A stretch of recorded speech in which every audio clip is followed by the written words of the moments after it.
going on, everyone? It's Dan French. This is the Sound Off, and we're going to talk today about the $1.2 trillion infrastructure bill. How will that impact you and I?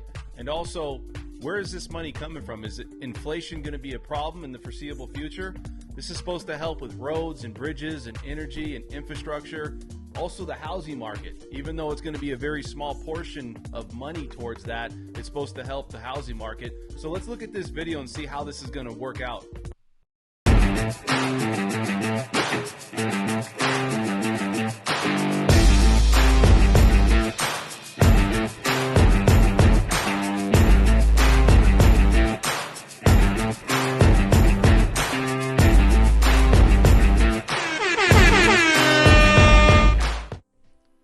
So we're talking today about the $1.2 trillion infrastructure bill that was put in place and how this is going to impact you and I. You look at a lot of money that's already been put into circulation, or a lot of debt that's been put into circulation, and now we're just adding to that. Now legislation came out, like I said, they signed this into law on the 15th of November.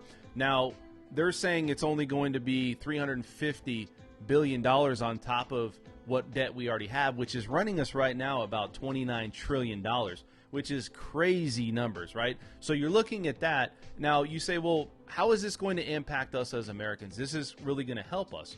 What is it going to go for? So let's talk about the bill. The bill's really going for, roads. It's going to go for any infrastructure, any transit. You got airports and ports, water systems. You got broadband upgrade.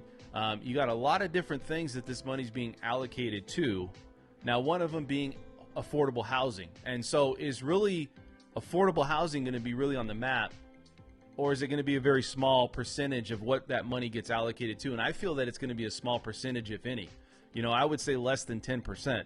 There's a lot of articles out right now that are saying that, if you look at how this is going to impact housing with all the upgrades with energy and infrastructure and roads and transit and broadband, that's all great. But at the end of the day, people still have to understand that this is going to be paid out or put on top of the debt that we already have. Even if it's $350 billion, that's still a lot more of debt that we're putting on. They're saying it's not going to be paid out through, taxes or future taxes. We'll wait to see on that, because a lot of times people don't understand that money that's being put into circulation is paid by future taxpayers. And so it's interesting to see what's going to happen. Now, that could impact us. Inflation's already a problem.